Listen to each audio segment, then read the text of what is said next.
So what is going on, guys? It has been a while and you're probably wondering, where the hell am I sitting at? So I'm actually in a hyperbaric chamber right now. I've been in here about 60 minutes, going to be in here for another 30 minutes before I come off. So you might not be able to kind of tell where I'm at, but this is pretty crazy. So why am I in a hyperbaric chamber? Where have I been at? Man, the last video that I posted, you guys probably didn't really understand what was going on. Like when I posted that video, it was probably one of the rawest I had ever been on camera. I was really just being fully transparent and vulnerable with like what was happening with me. And I saw some of the comments. Some of you guys were like, oh man, why is somebody complaining who makes money, you know, et cetera, et cetera. Guys, if you don't know somebody, or if you don't have an autoimmune condition, you'll probably never understand. Like I'm telling you, it is one of the worst things you can possibly have. I have been dealing with Hashimoto's for about 8 years now. For most of the time it has been in remission, but there's moments where it comes back, and it comes back very aggressive. And so basically what happens with somebody who has Hashimoto's, it basically means your body is not producing enough hormones so that your body functions the way it's supposed to function. I'll tell you this, and this is more so for the guys. If you've ever tested your testosterone and your testosterone is like in the 200s, 300s, 400s, and then you've tested it other times and you're like in the 800s, you feel a significant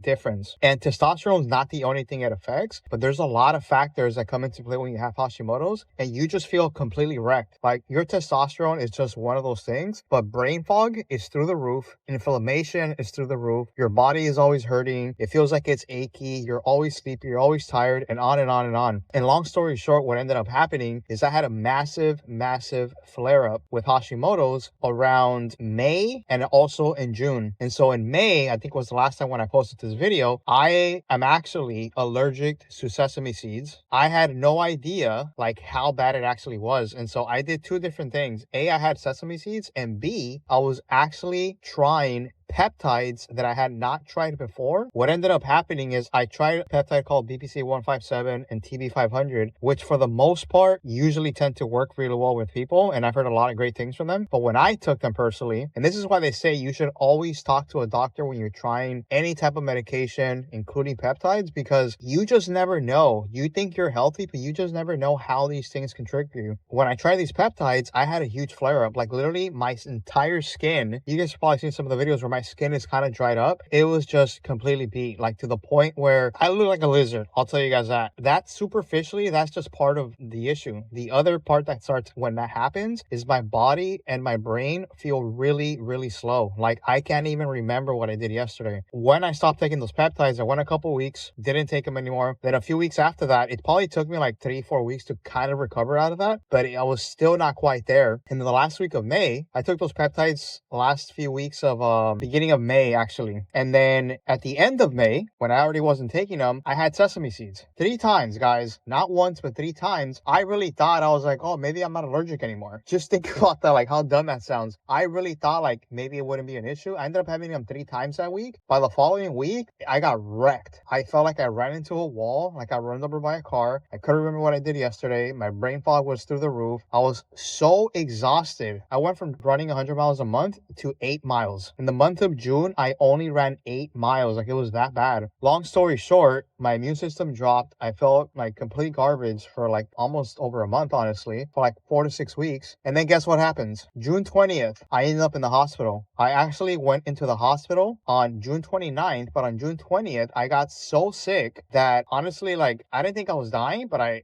felt pretty bad. Like I never felt this way before. And I kept waiting to the point where apparently I had a UTI, and that UTI became a kidney infection. By the time I went to the hospital, I went to the emergency room because I had 104 fever. 104. Like it was crazy. The day before the hospital, I had a 103. The day that I actually went was 104. Like I started hallucinating. I felt like I was just losing my shit. I felt like I was seeing things. And then they basically didn't let me out of the hospital. They told me I was septic. Basically meant that I was kind of dying from what I understand, which was kind of shocking because I didn't think I was dying. I thought I was just super sick. They told me if I would have waited maybe a few more weeks and just tried to like muscle it through, it could have gotten worse. And so luckily went to the hospital, got things cleared up. I got got out the day before the 4th of July, which is July 3rd. But then it took me like 3 weeks to like really start getting going, like really start feeling like a normal person, get some energy. I wasn't even working out. I ran 28 miles in July, didn't go to the gym at all. Ran 8 miles in June, didn't go to the gym at all, lifted any weights. May was also like a really weird month. So barely this month in August, like these last 2 weeks, I finally feel back to normal. And so I wasn't kidding when I posted that video. When I posted that video that I was just feeling like really horrific, I wasn't joking. And so, this is a reminder really to everybody that it doesn't matter who you are, where you're at, what you're up to, what you're building, how healthy you think you might be. If you don't take care of yourself, you can get wrecked at any given moment. And I've always thought that I was healthy. And so it's been a crazy journey these last 3 months. I went completely ghost off of social media. Shout out to Tomas, who's my video editor. He kept hitting me up like every other day, like, hey, Jaime, like we got to record. And I was like, dude, I just can't. Like, I'm just like brain dead. It's probably been about 10 to 15 days now that I feel really solid. But I was so behind on work that I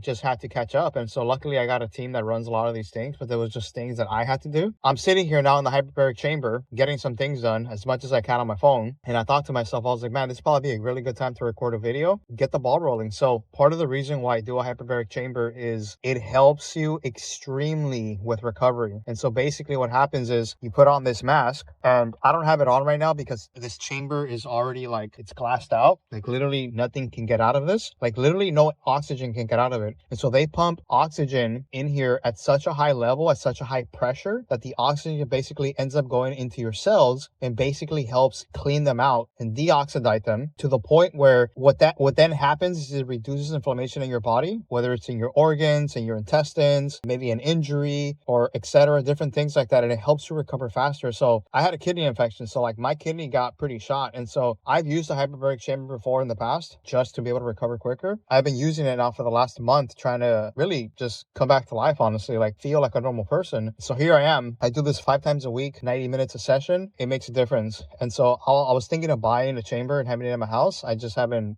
done that yet, but I am considering it. These things are pretty expensive. Like the one that I'm in right now, I think is like 30-40 grand. And then there's some other ones that are like half the price, like 15 to 20K. The pressure is basically less on the cheaper ones, but still very effective. So here I am finishing my 90-minute session. So I wanted to just give you guys an update on where things have been. The goal is to get back on it. And so I will be pumping out videos every single day as often as I can. I know the goal was to do one a day the entire year, and I completely fell off. And so things are going to happen, guys. Like that's the thing to remember, is that just because you started something and you committed to it, like, yeah, the ideal scenario is that you actually get it done. But there's going to be moments where life hits you, things come up, and it just doesn't happen, right? You don't hit those goals. And so at the end of the day, the true test is, do you restart, right? Do you restart what you were supposed to do prior to this and just get it done? And so here I am showing you guys, really what it takes is like, is restarting. It's restarting over and over again. Let's make this happen. I hope you guys have an amazing day, and I'll catch you guys in the next video.